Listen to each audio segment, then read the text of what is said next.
Querido. Muy bien, María, muchas gracias por la invitación. Buen día a todos, por supuesto. Buen Hola, día. doctor. Escucha, nuevo régimen penal juvenil. Sí, Este es tu libro. es mi libro, sí. Este es el último Escucha. que publiqué conjuntamente con dos colegas, dos profesores amigos de Buenos Aires, Sí. que Ricardo Basílico y Horacio Romero son Villanueva. docentes Sí. universitarios, especialistas y grandes amigos míos. Y bueno, Arrímate hemos arrímate trabajado un poquito bien al hemos micrófono. trabajado en esto, ¿no? Escucha, George, ¿estás de acuerdo con la baja en la imputabilidad? Sí. Bueno, recién charlábamos fuera de micrófono con Con los Horacio. amigos. Sí, mirá, le decía justamente que es una cuestión muy compleja, María, decir una respuesta así asertiva, que sea exacta y que no sea una hipótesis. Todo Sí. lo que se maneja en materia de edad, de la imputabilidad de un Sí. menor que está en conflicto con la ley, bueno, es una hipótesis. Puede ser 13, puede ser 14, puede ser 15, puede ser ¿Por qué? 16. Y porque es una facultad, me parece a mí, exclusiva del Congreso determinar, es una cuestión de política criminal. No es para mí un problema que atañe al Código Penal. Está bien. A ver si se me entiende. Es una facultad exclusiva de la política criminal, es decir, la política Pero claro, legislativa. pero la ley se hace porque Claro. cada vez La ley más chicos delinquen. Sí, lo que pasa es que a veces es importante establecer las estadísticas. Ah. Y yo decía hace un rato, charlábamos acá, fuera de micrófono, de que está a la vista, ¿no? En los últimos años el crecimiento, me parece a mí, Sí. de la delincuencia juvenil, ¿no? Está a la vista. Es decir, el periodismo de investigación ha sido clave y sigue siendo clave en esto. Poder determinar en todas partes hoy, hasta por las redes sociales, la expansión que ha tenido, ¿no es cierto?, toda la temática relacionada con el menor, ¿no? Y el derecho penal, en definitiva. Sí. Es- ¿Vos crees Pero que decirte, María, una edad, no sinceramente... tiene ¿Vos crees que no tiene nada que ver? ¿Sabes por qué? Mirá, te digo más.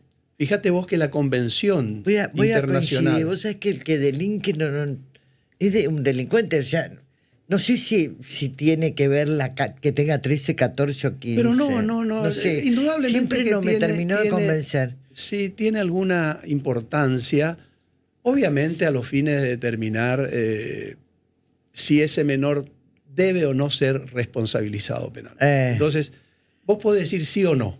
Pero responsabilizado significa Penalmente. que vaya a la cárcel. No necesariamente. No necesariamente. Puede Fíjate vos ir, que claro. este nuevo régimen que tenés ahí en el libro, que lo hemos comentado, no dice eso. No, Establece claro. la prisión. El chico que mató a un compañero en el Sí, colegio sí. no fue Claro, preso, no fue a una pero cárcel. fíjate, ¿sabés lo que pasa? Este nuevo régimen es importante, interesante. La verdad que es muy interesante. A ver. Porque establece un sistema Sí. de regulación legal que yo he denominado un sistema de reemplazo. ¿Qué quiere decir eso? Que establece distintas opciones, le da facultades al juez de la causa para ver qué hacer con el menor. En determinados delitos, por ejemplo, hasta 3 años de prisión, el juez, fíjate vos qué importante es esto, el juez tiene la obligación no de aplicar la prisión del menor, no ponerlo en prisión, sino recurrir a medidas alternativas, por ejemplo, la domiciliaria, la pulsera electrónica, no dejarlo salir del país, qué sé yo, las reglas de conducta que también están establecidas en esta ley. Porque a mí me parece que puede ser importante la ley, pero la ley tiene que ir acompañado de dónde los alojás, dónde los ponés. Está todo.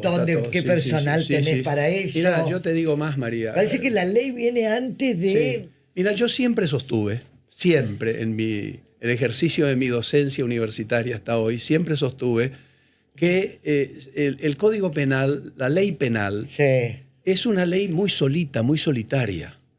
Muy solitaria. ¿Qué quiere decir ¿Por eso? qué? Porque si no va acompañada de políticas públicas, de No sirve políticas para de ver Estado, si, bueno, muy poco puede hacer el En Código realidad Penal. ninguna ley, si no Y va ninguna ley, pero acompañada por eso de te digo. políticas Y públicas. lógicamente, por eso esta nueva regulación juvenil, de penal juvenil, justamente lo que se discutió y se consensuó en el Congreso, en la Comisión de Legislación Penal de la Cámara de Diputados, fue justamente el tema presupuestario. Y eso está previsto. Nunca yo he visto una ley que se establezca en un artículo el presupuesto, que se va a destinar en dinero digamos, para implementar toda esta normativa, ¿no? Bueno, esto está en la ley. Está en la ley, claro. Uno habría que averiguar si una vez que está esta ley, ya no está vigente todavía. Todavía no. Cuando esté vigente, si por lo menos el temor o el miedo hace bajar las estadísticas de la baja. Y puede ser cuando sea operativa esta ley y se empieza a difundir por los medios, etcétera, puede ser. Pero yo te digo una cosa, mirá, la ley penal es un sistema de regulación de un conflicto de carácter secundario. ¿Qué quiere decir eso? Que hay opciones alternativas que son primarias, son principales. Por ejemplo, la familia, el club, claro, la comunidad, el colegio, la iglesia, etcétera, etcétera. Y hay muchas. Bueno, todas estos son sistemas de regulación primario. ¿Qué quiere decir? Que hay que recurrir a ellos para que te resuelvan el conflicto, antes que siempre el Código Penal. Es decir, el Código Penal no es una fórmula mágica que resuelve. Uno llega ya a la justicia cuando el delito ya está hecho. Ya está. El Código Penal es el último recurso. No existe la prevención. A veces, sí, bueno, debiera existir. En estos casos, sobre todo, debiera existir porque se trata de menores. Bueno, y eso dice esta ley, ¿eh? Esta ley es muy importante, María. ¿Por qué? Porque establece el sistema de prevención, por supuesto, como alternativa prioritaria a la pena de prisión. Eso es muy importante, ¿eh? Es muy importante. Escucha, ¿y la ley vieja? Sí. ¿De cuándo era? De 1980. O sea, el gobierno de la nación estaba encabezado por el general Videla. Y esa ley todavía está en vigencia. O sea que pasaron más de, 70 años. ¿Y cuál es la diferencia sustancial que vos consideres que es muy importante entre la que tenemos de 1980, la época de Videla, a la de hoy? Sí, tiene muchas diferencias importantes. Una es la edad. La anterior establecía que no era punible el menor de 16 años. Digamos. Hasta los 16 años era... por eso esto dio origen a lo que se conoce como la puerta giratoria, es decir, entra el menor y sale porque hasta los 16 años. Pero no te olvides que antes y hoy el sistema educativo tiene mucha importancia aquí. Porque un chico de 14 años que está en la escuela secundaria empieza a recibir una serie de conocimientos importantes en su vida. Entonces puede distinguir cuál es lo bueno y qué es lo malo, qué es el bien, qué es el mal, qué es el delito y qué no lo es. Yo creo que un chico de 14, 15, 16 años sabe lo que es eso. Sabe que pegarle un tiro a un compañero no hay que hacerlo. Sabe que no hay que robar un celular. Sabe que no hay que pelearse ni poner una bomba en el colegio, me parece a mí. Entonces esta ley me parece mucho más importante y más superadora, muy superadora a la anterior. Esta ley le exige al Estado Nacional la prevención, porque alguien se va a tener que hacer cargo. El Estado va a tener que resolver toda esta cuestión con políticas de Estado, políticas públicas, indudablemente. A ver, trayéndolo al presente o a lo que vivimos hace algunas semanas, sí. ¿Cómo hubiese operado la ley con la situación de los chicos con amenazas de tiroteos en los colegios? En esos casos, justamente, yo tuve una reunión con la ministra de Educación de Corrientes hace unos días atrás, y habíamos charlado de este tema, me había invitado para ver si se pueden dar unas charlas, etcétera. Vas a hablar, vos sos muy claro en los para colegios. Yo no tengo problema, lo he hecho varias veces en los colegios, sí. Y pues, sí, por supuesto que lo haría. Y además de que yo creo que hay que hacerlo. Los que somos docentes tenemos esa obligación moral de hacerlo. Ahora, me preguntabas... sobre la situación de amenaza, ¿cómo opera la ley? Mirá, no tiene por qué haber un cambio drástico en esa situación, en ese tipo de conflictos. Es decir, son delitos de acción pública, son hechos de acción pública. Eso quiere decir que tiene que intervenir un fiscal, se tiene que hacer la denuncia, y si no se hace la denuncia, el fiscal que conoció la existencia de esa amenaza, de ese disparo de arma contra un chico, en la lesión, la muerte, etcétera, sea en un colegio o donde fuere, que lo cometiera un menor, y el fiscal tiene que intervenir. Los fiscales están obligados a intervenir. Obviamente que van a tener que aplicar la ley anterior, ¿no es cierto? Pero bueno, es la que está en vigencia, hay que esperar los 180 días de vacatio legis, digamos, de vigencia que tiene esta ley. ¿Qué hubiese pasado si esta ley estaba vigente con el niño que mató a otro compañero en Santa Fe? Y mirá, es muy probable que estaría, no te digo preso, pero sí estaría bajo la supervisión del Estado, bajo la supervisión de los padres, estaría tal vez en una prisión domiciliaria como alternativa. ¿Sigue siendo inimputable o no? No, ya no. De acuerdo, con si estuviera, si estuviera en vigencia esta ley, serían imputables ya. Ya, claro, ya deja de ser inimputable como es este chico. Claro, es decir, esta ley establece, la nueva ley, establece una etapa durante la cual el chico o el joven o el adolescente, porque la ley establece, digamos, utiliza la expresión adolescente, ahora no niño, ni menor, ni infante, ni nada. Ahora, entonces, te termino, María, sí, es de los 14 a los 18. Entre las 0 horas del día que cumplió 14 años a las 0 horas del que cumplió 16 es imputable. ¿16 o 18? 18, imputable, 18. O sea, 14 a 18. 14 a 18. Después de los 18, Código Penal para adultos. Antes de los 14, inimputable. No se lo puede juzgar. Pero ahora, con la nueva ley, sí, a los 14 años va a ser imputable. Exactamente, es así, sí, hasta los 18. Bien. Sí, Horacio, ¿qué querías preguntar? No, sobre eso. ¿Cuáles crees vos que son los factores más preponderantes, hablando de prevención social, que lleva a un niño a delinquir? Mira, ese es un problema que a nosotros los juristas no nos importa mucho. No es que no quiera contestar, sino que es un problema que pueden contestar los sociólogos, los psicólogos, quienes trabajan en las neurociencias, en la psiquiatría, en la medicina. Generalmente es el chico que vive en el marginal, el que vive en la pobreza. Por eso, el que María, tiene problemas de droga. Claro, por eso, pero eso no depende del Código Penal, depende de las políticas de Estado. Es decir, las políticas de Estado en salud, en educación, en economía, etcétera, y bueno, tienen que implementarse en todo el país. Si no, no va a funcionar. Nada funciona si no hay un presupuesto, ¿no es cierto?, que respalde todo este tipo de decisiones. El niño, el de 14, con la nueva ley, lo agarran en un delito y va directamente a una comisaría. Sí, seguramente que sí. Yo no te puedo decir que no. Va a ir seguramente, la policía lo llevará a la comisaría, no sé. A lo mejor territorialmente ese sea el modelo que se use. Lo importante es que hoy no es a partir de los 14 con la nueva ley va a ser imputable, hoy es inimputable. Claro, sí. Antes de los 14... inimputable, de 14 a 18 imputable y de 18 para arriba también, pero como adulto. Como adulto, a los 18. Pero hoy también a los 18 sos adulto, ¿o no? Sí, claro. Ya sos, a los 18, no a los 22. No, a los 18 es la edad límite de la minoridad. Después de los 18 ya es adulto. Salió italiano. Y también. Salió italiano. Sí, perdón. Si no me di cuenta, mira, te juro por Dios. Ya lo estamos perdiendo.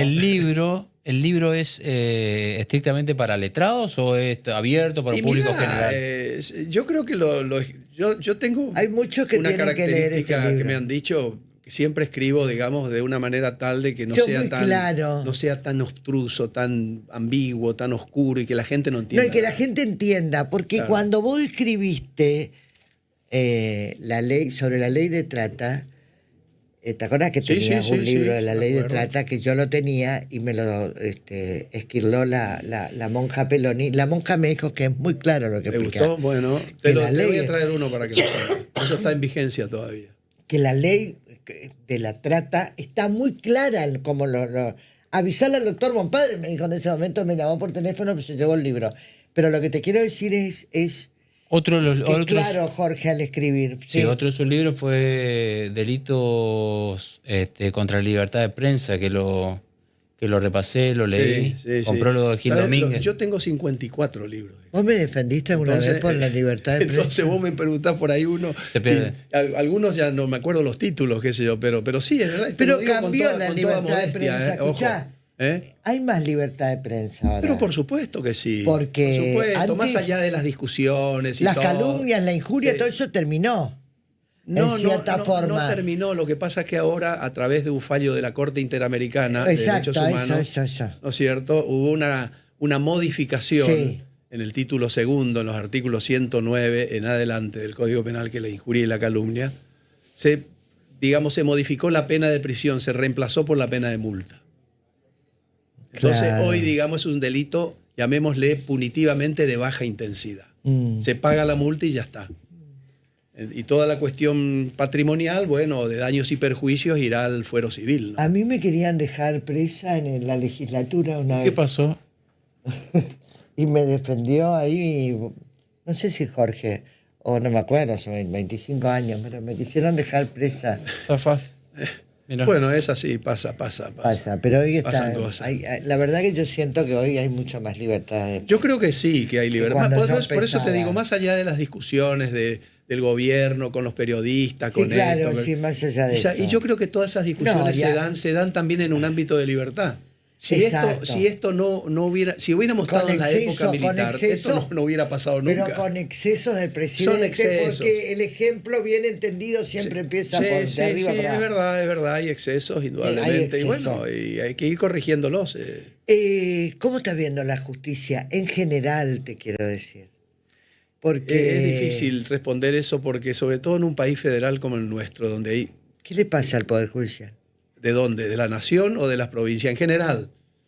Y mirá, Está muy mal visto en el país el Poder Judicial. sí, lo que pasa es que, mirá, yo siempre sostuve la tesis, que nunca me dieron bolilla, por supuesto, de que los jueces del Superior Tribunal de Justicia tienen que rendir examen, como cualquier cristiano que quiera acceder al sistema de justicia. Todo el mundo rinde, menos los jueces del Superior Tribunal, que son elegidos A dedo. a dedo por el Por la gobierno, política de turno. Por la política de turno. Con el acuerdo Sí, del señor. Senado y se terminó la historia. Sí, Entonces señor. estos señores no rinden, no se sabe si saben o no. Se vuelven a elegir entre Sí, creo ellos. totalmente. Entonces yo creo Tienen que edad jubilatoria y no se van. acá tendrían que rendir como cualquier otro ciudadano. como- ¿Sabes por como qué? rinde un fiscal y Exacto. todo eso. ¿Sabes el por qué? juez. Para que la sociedad sepa quiénes son los candidatos, quiénes quieren ser sus jueces el día de mañana. Claro. Entonces tiene que ser un examen tomado por profesores universitarios, televisado públicamente, para que el pueblo vea y escuche y los mire de frente, ¿entendés? Los mire y a ver si quién se presenta. Pero no, en las oscuridades del poder, ahí se designa a fulano, a mengano, a sultano y ya está. ¿Por qué si vos, por qué se perpetúan en el poder aún siendo inútiles? Y bueno, y eso porque tienen constitucionalmente, el juez tiene, digamos, una... Pero eso no debilita al Poder Judicial cuando vos tenés yo una creo persona. que sí, yo creo que Escuchá, sí. hay expedientes, El Poder por Judicial ejemplo, se debilita. en Corrientes de alimentos de 8 años, 10 años, alimentos a un niño. Sí. ¿Qué es lo que pasa, Jorge? Y bueno, a ver, es muy difícil, María. Que pasás a caminar los pasillos. Pero de los yo me he tribunales. pasado 40 años, los últimos 40 años, caminando los pasillos. Por eso te digo. tribunales, es decir, y, como ese, y lo están haciendo todos los colegas, los que vivimos de esto, hay que hacerlo. Y luchar contra un sistema muchas veces perverso, un sistema, digamos, elefantiático, en el sentido de que hay que empujarlo, se te sienta como un elefante y pesa mucho y no avanza. Y así son los procesos, lamentablemente. Entonces, yo creo que el problema no está en la norma, es decir, en la ley. Las leyes son buenas, es decir, tendrán sus imperfecciones, pero son buenas. El problema son los hombres que la aplican. Ese es el problema.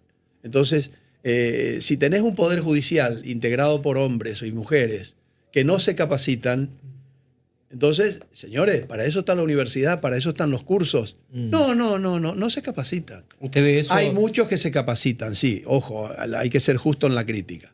Pero ¿usted no nota un deterioro? Yo De una creo buena que sí, parte hasta... yo creo que sí, un total deterioro, sobre todo en las decisiones del Superior Tribunal de Justicia. Por supuesto que noto.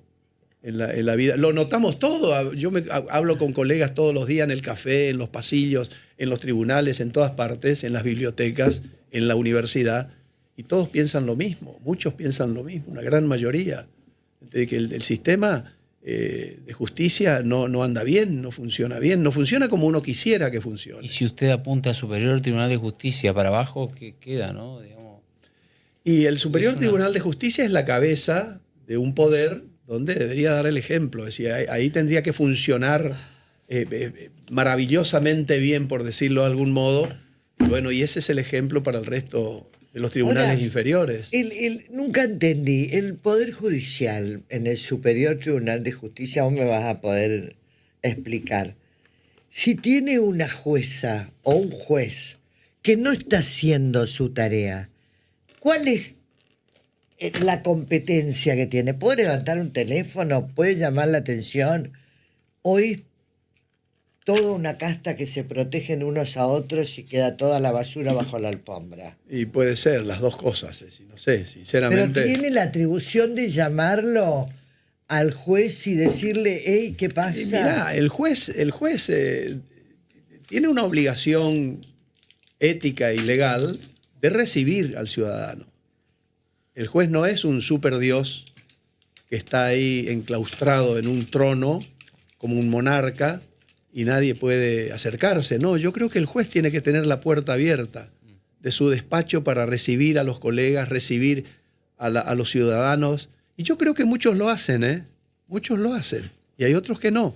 Pero hay de todo en la viña del Señor, pero todos luchamos, todos luchamos todos los días para que esto cambie. En ese sentido me refiero, ¿no? Pero bueno, es la lucha eterna por el derecho, de que hablaban ya los viejos juristas, ¿no es cierto? Y bueno, estamos en eso. ¿Dónde está este libro? ¿Lo vas a presentar? Este libro sí, tenemos que presentarlo porque no es nuevito. ¿Sabes todavía cuándo? No, probablemente en la Facultad de Derecho, que es mi casa, donde viví los últimos años de docente. Lo vamos a presentar ahí. Y ahora estoy escribiendo otro sobre la función pública, el funcionario público. ¿Y los poemas? Mis poemas, y ahí están. Están lindos. No estás escribiendo nada de poemas. No.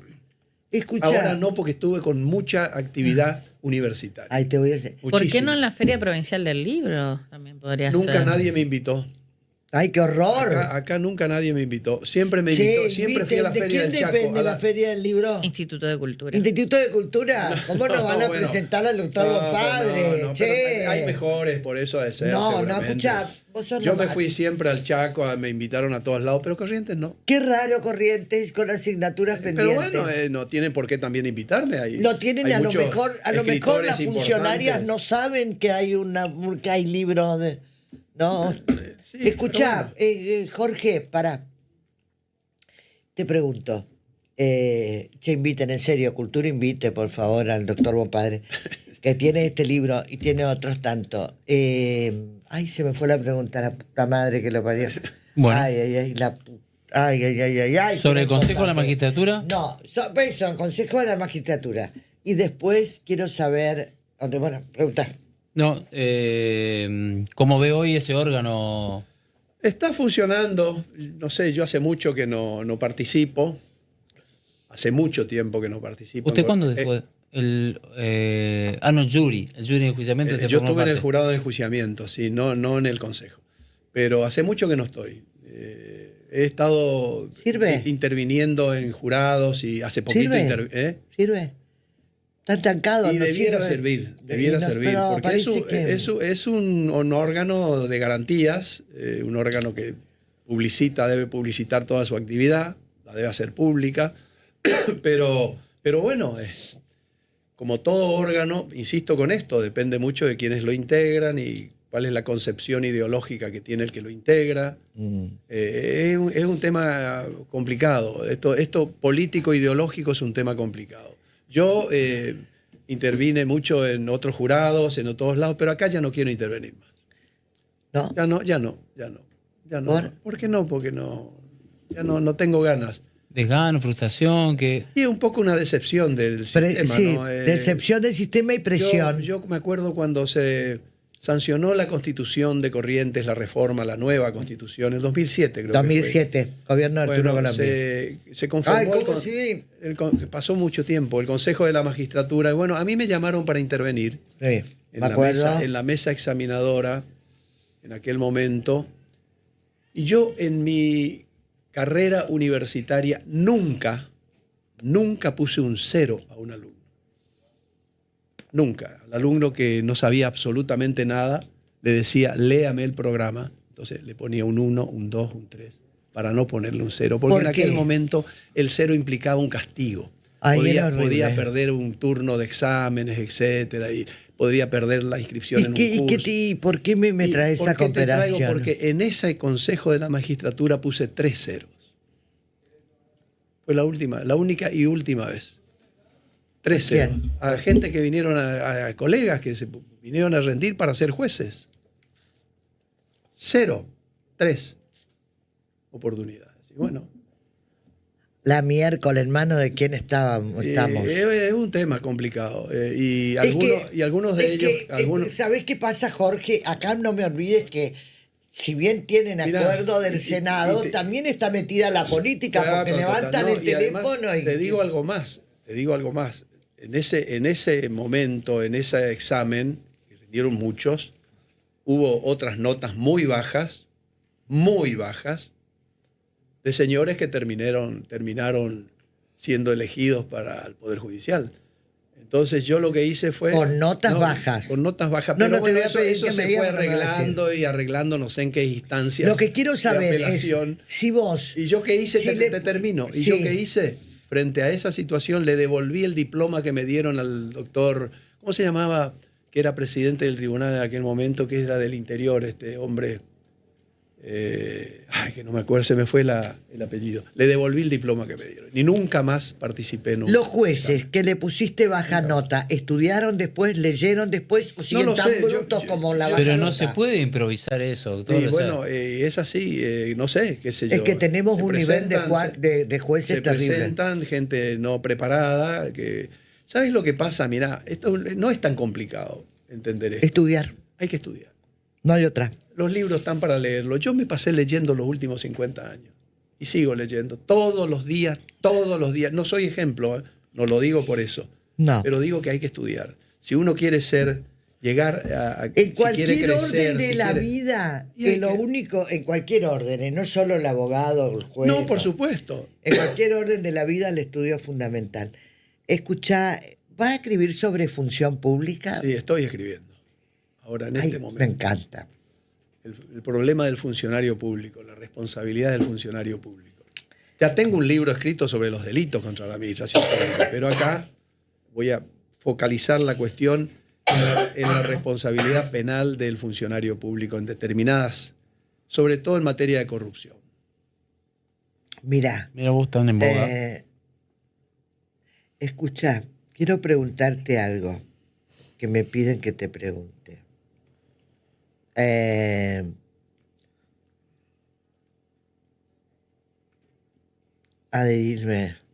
Dice adenito adulto, pena de adulto. Espera, yo lo que te quiero decir es con respecto a lo que ayer se aprobó el fin de semana en Misiones, narcotest. Narcotest.